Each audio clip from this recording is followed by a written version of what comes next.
आज के इस अवसर पर हम सब के मध्य विराजमान आदरणीय श्री समीर कोचर साहब, आदरणीय श्री रामचंद्रन जी,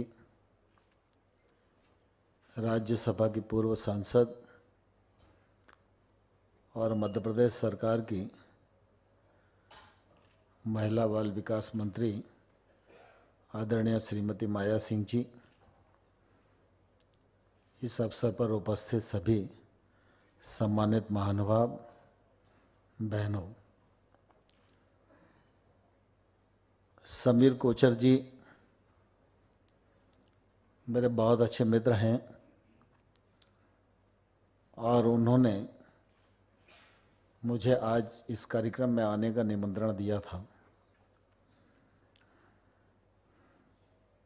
मैं कल बाहर था, परसों भी बाहर था और आज पहुंचने की उम्मीद थोड़ी कम हो गई थी। तो कल मैंने उन्हें आग्रह किया कि अगर मैं ना आऊं तो चलेगा, तो उन्होंने कहा कि सुबह नहीं आओ तो शाम को तो आना ही पड़ेगा। उनका ये पुरजोर आग्रह, जिसको मैं मना नहीं कर सका और आप सबके मध्य उनके आग्रह के कारण उपस्थित हूं।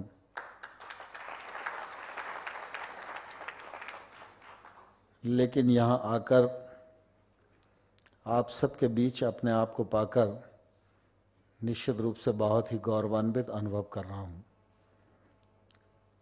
समीर कोचर साहब अभी पूरी कॉन्फ्रेंस की विषय वस्तु हम सबके सामने रख रहे थे और उस समय मैं सोच रहा था कि अगर मैं आज अनुपस्थित रहता तो इस कार्यक्रम के पूरे प्रभाव से वंचित रह जाता और इस कार्यक्रम की अनुपस्थिति निश्चित रूप से मेरे जीवन में एक अभाव के रूप में हमेशा झलकती रहती। और इसलिए मैं समीर कोचर साहब को हृदय से बहुत बहुत धन्यवाद देना चाहता हूं कि उनके माध्यम से आप सबके दर्शन करने का यह मुझे सौभाग्य प्राप्त हुआ है।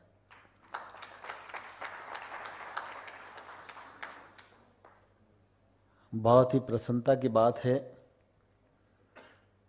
कि आप सब इस संस्था के माध्यम से समग्र रूप से विचार कर रहे हैं।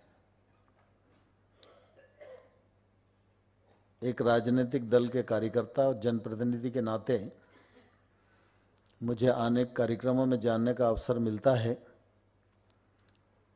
लेकिन जिस कार्यक्रम में जाते हैं वह कार्यक्रम एक ही विषय से ओतप्रोत होता है। लेकिन आप सब लोग एक लंबे कालखंड से बड़ी संख्या में उपस्थित होकर समग्र रूप से देश की तमाम सारी विधाएं, तमाम सारी समस्याएं, उनके निराकरण की दृष्टि से संतुलित अध्ययन करते हैं। यह निश्चित रूप से संतोष की और बहुत ही प्रसन्नता की बात है। इसके लिए मैं संस्था के सभी पदाधिकारियों को हृदय से बहुत बहुत बधाई देना चाहता हूं, बहुत बहुत शुभकामनाएं देना चाहता हूं। समीर साहब ने यहाँ जो विषय रखे, उन विषयों में श्रम सुधार कानून की दृष्टि से भी उन्होंने अपनी बात रखी है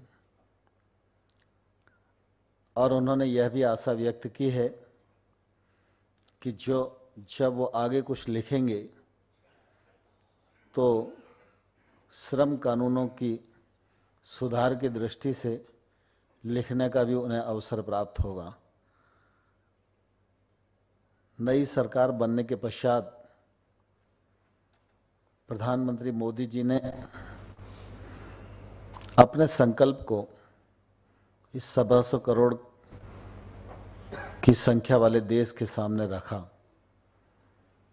और जब अवसर मिलता है तो वह अपने संकल्प को न सिर्फ दोहराते हैं वरन दृढ़ता से बढ़ते हुए दिखाई देते हैं।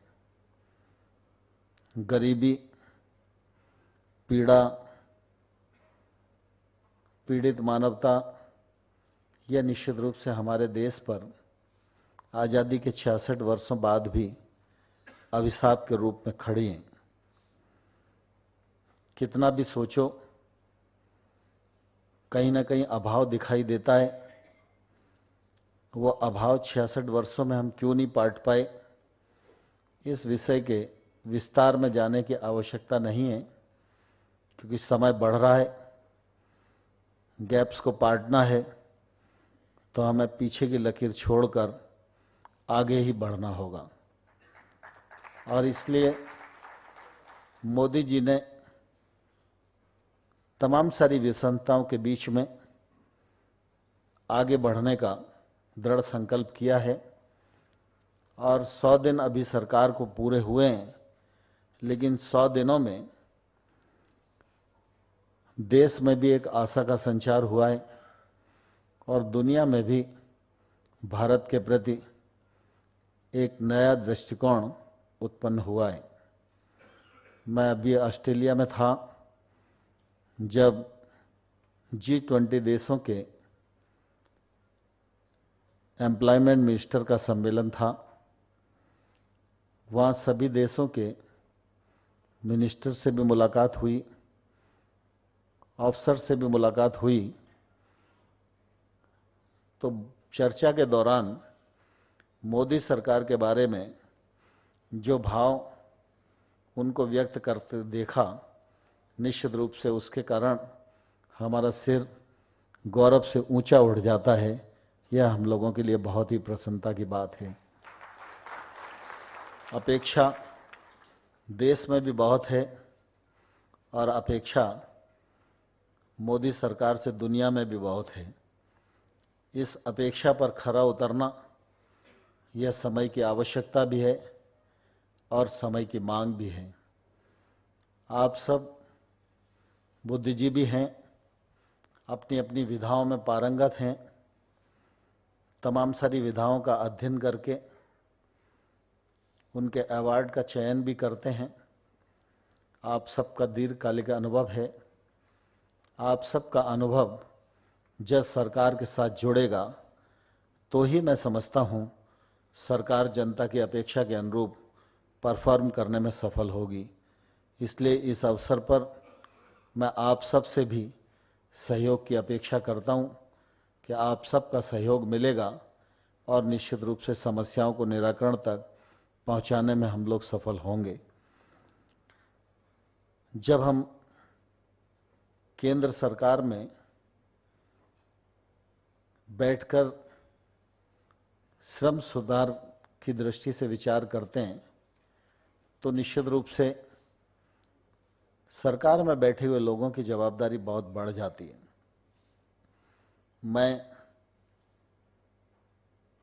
भारत सरकार के 4 विभागों का काम देखता हूं और चारों के अपने अलग अलग कृत्य हैं।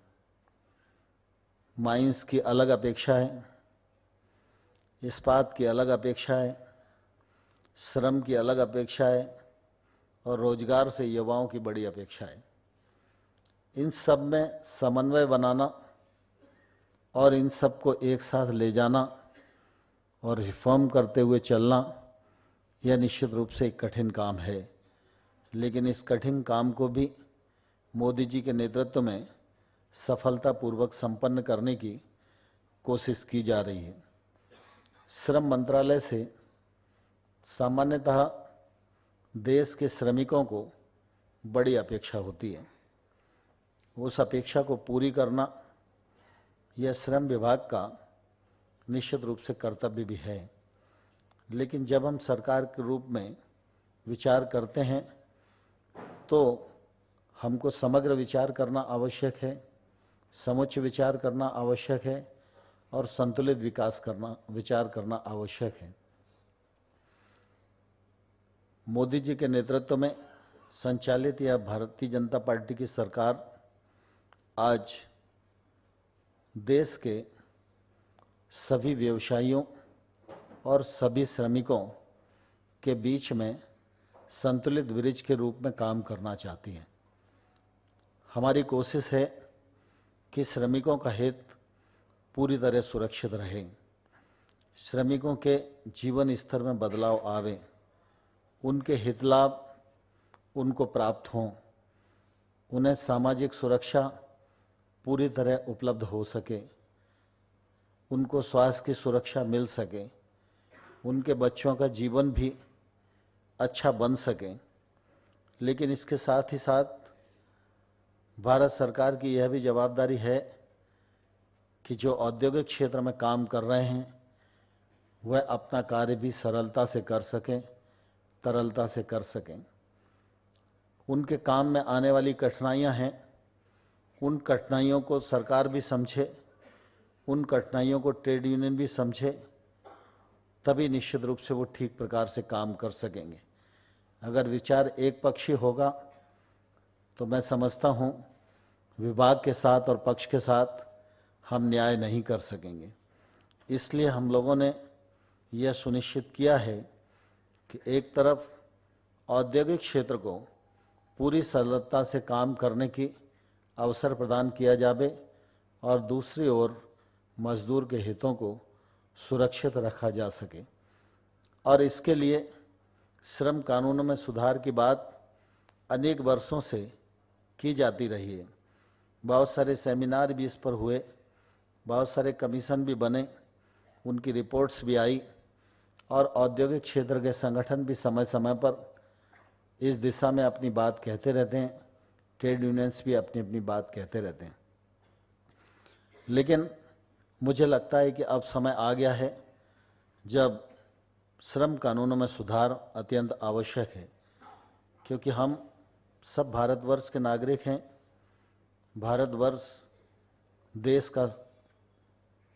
भारत देश दुनिया का सबसे युवा राष्ट्र है। आज हमारी बड़ी आबादी नौजवानों की है। पढ़े लिखे नौजवान जब डिग्री लेकर निकलते हैं तो निश्चित रूप से एक बड़ी कतार में खड़े होते हैं। जब उनकी कतार देखते हैं तो हिंदुस्तान के सामने सबसे बड़ी चुनौती बेरोजगारी की समस्या के निराकरण की है। हम सब इस बात को जानते हैं कि बेरोजगारी की समस्या का हल सरकारी नौकरी नहीं हो सकता। बेरोजगारी की समस्या का हल सिर्फ निजी क्षेत्र का काम भी नहीं हो सकता। बेरोजगारी की समस्या का हल निकालना है तो सरकारी नौकरी भी एक पक्ष है, निजी क्षेत्र के उद्योग भी एक पक्ष हैं और छोटे और लघु उद्योग भी एक पक्ष हैं।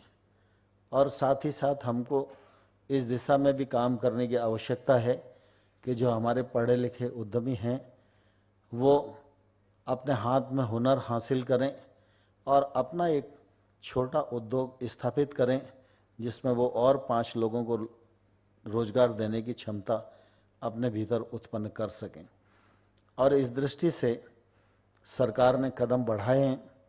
जैसा कि समीर जी बता रहे थे, अप्रेंटिस एक्ट के बदलाव के लिए हम लोगों ने संशोधन लोकसभा में पेश किया और मुझे प्रसन्नता है कि लोकसभा ने उसे सर्वसम्मति से अपनी स्वीकृति प्रदान की है। राज्यसभा में वह अगले सत्र में आएगा। अगर जुडिशली एक्ट नहीं आया होता तो शायद राज्यसभा में भी ये अमेंडमेंट पारित हो गया होता। अब अप्रेंटिस एक्ट को अगर हम देखेंगे तो सामान्य तौर पर कोई व्यक्ति यह कह सकता है कि इसमें उद्योग को सरलता प्रदान की गई है, लेकिन मैं ही नहीं, जो लोग देश के हित में विचार करते हैं, जो संतुलित रूप से और समग्र रूप से विचार करते हैं, जो उद्योग और श्रमिक दोनों के हित में विचार करते हैं, जो रोजगार के सृजन की चुनौती को स्वीकार करते हैं, रोजगार के अवसर को बढ़ाना चाहते हैं, वो मुझे लगता है कि एक्ट में इस बदलाव से पूरी तरह सहमत होंगे। पहले एक्ट में यह परिस्थिति थी कि अप्रेंटिस पूरे देश में 4,98,000 सीट हुआ करती थी, लेकिन कानून इतना कसा हुआ था, उसमें इंजीनियरिंग पास किए बिना अप्रेंटिस नहीं हो सकता था। अप्रेंटिस कोई नहीं रखेगा तो उस औद्योगिक क्षेत्र में काम करने वाले व्यक्ति को सजा के प्रावधान थे। इंजीनियर मिल नहीं रहा है, सजा खाने के लिए कोई तैयार होता नहीं है। तो एक्ट की भावना पूरी नहीं हो रही है, एक्ट का पालन सुनिश्चित नहीं हो पा रहा है। लेकिन कानून में ऐसे प्रावधान हैं, उन प्रावधानों से बचने की भी आवश्यकता है। इसलिए कहीं ना कहीं दूसरा रास्ता अख्तियार करने के लिए एक औद्योगिक क्षेत्र में काम करने वाले व्यक्ति को विवश होना पड़ता था। और उसकी व्यवस्था में हमारे विभाग के जो निरीक्षक थे वो भी सहायक होते थे। और कहने का आशय यह है कि कानून का पालन भी नहीं होता था, उसमें रोजगार का सृजन भी नहीं होता था, लेकिन हाँ यह जरूर था कि भ्रष्टाचार का सृजन जरूर होता था। मोदी जी ने इस परिस्थिति को जाना और कैबिनेट में विचार किया कि इसको अमेंड करना चाहिए। जहाँ 4,98,000 सीट हुआ करती थी, वहाँ मात्र 2 लाख लोग ही उसका लाभ ले पाते थे। हम लोगों ने उस एक्ट को अमेंड किया, उसे और खोला, सजा के प्रावधान कम किए और हमने यहाँ तक सुनिश्चित करने की कोशिश की कि एक व्यक्ति वो अप्रेंटिस रखना चाहता है तो वो इंजीनियरिंग पास किए व्यक्ति को भी रख सकता है, डिप्लोमाधारी को भी रख सकता है, बीए, बीकॉम, बीएससी पढ़कर कोई व्यक्ति आया है वह भी अप्रेंटिस हो सकता है, आईटीआई पास करके कोई व्यक्ति आया है वह भी अप्रेंटिस हो सकता है। यह अमेंडमेंट के द्वारा सुनिश्चित करने का हम लोगों ने प्रयास किया है। साथ ही साथ हम लोगों ने औद्योगिक क्षेत्र में काम करने वाले लोगों को यह भी सुविधा प्रदान की है कि हो सकता है कि हम जिस प्रकार का विषय में आपसे ट्रेनिंग दिलाना चाहते हैं वो विषय आपके उपयोग का नहीं है। हम चाहते हैं कि आप फिटर बनाइए, लेकिन फिटर की आपको आवश्यकता नहीं है। हम चाहते हैं आप इलेक्ट्रीशियन बनाइए, लेकिन इलेक्ट्रीशियन की आपको आवश्यकता नहीं है।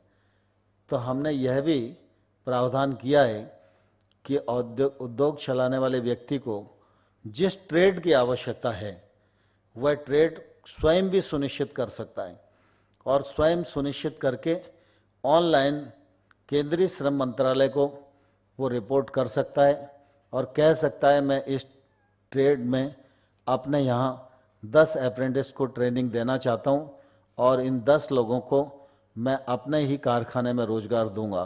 तो हम ऑनलाइन ही उसको उस ट्रेड में ट्रेनिंग कराने की अनुमति प्रदान करेंगे और उसका सर्टिफिकेशन करने का भी काम करेंगे। इसके बीच में कोई भी निरीक्षक, कोई भी चेकिंग करने वाला हमारे और इंडस्ट्री वाले के बीच में नहीं आएगा। इससे भी निश्चित रूप से काफ़ी सुविधा लोगों को प्राप्त होगी। स्टाइपेंड भी बढ़ाने की हम लोगों ने कोशिश की है और उसको अर्धकुशल कारीगर के वेतनमान से जोड़ने का प्रयास किया है, जिससे कि समय समय पर जैसे जैसे अर्धकुशल श्रमिक की वेतन निर्धारित होगी उसी प्रकार से स्टाइपेंड भी अप्रेंटिस का बढ़ता जाएगा। इस वजह से आज हम देखेंगे तो एक अप्रेंटिस एक्ट का अमेंडमेंट 4,98,000 अप्रेंटिस सीट को बढ़ाकर हमारे देश में एक अमेंडमेंट 23 लाख अप्रेंटिस पैदा करने की क्षमता पैदा करता है। आज स्किल डेवलपमेंट हमारी बड़ी आवश्यकता है, रोजगार का सृजन बड़ी आवश्यकता है और अगर हम एक अमेंडमेंट के माध्यम से इतना बड़ा स्किल डेवलपमेंट का बढ़ाएंगे तो निश्चित रूप से लेबर रिफॉर्म की दृष्टि से ये एक बड़ा कदम होगा और देश के हित में यह कदम होगा। इसी प्रकार से फैक्ट्री एक्ट में संशोधन, रजिस्टर और विपणियाँ रखने वाले एक्ट में संशोधन, ये भी हम लोगों ने लोकसभा और राज्यसभा में इंट्रोड्यूस कर दिए हैं और ये अगले सत्र में विचारोपरांत पारित होंगे। मैं इस अवसर पर कहना आप सब लोगों को यह चाहता हूं कि श्रमिक क्षेत्र में आज 44 कानून हैं जो केंद्र सरकार के पास हैं। राज्यों के कानूनों को भी अगर हम मिला लें तो लगभग 100 कानून ऐसे हैं जिनके माध्यम से राज्य और केंद्र का श्रम विभाग काम करता है। अब 100 कानून एक ही क्षेत्र के लिए बने, 100 कानूनों का पालन करना आज की परिस्थिति में कितना कठिन है हम सब जानते हैं। कुछ कानून आज़ादी के पूर्व के भी हैं जो परंपरागत रूप से आज़ादी के बाद सम्मिलित हो गए, कुछ कानून आज़ादी के तत्काल बाद बने हैं।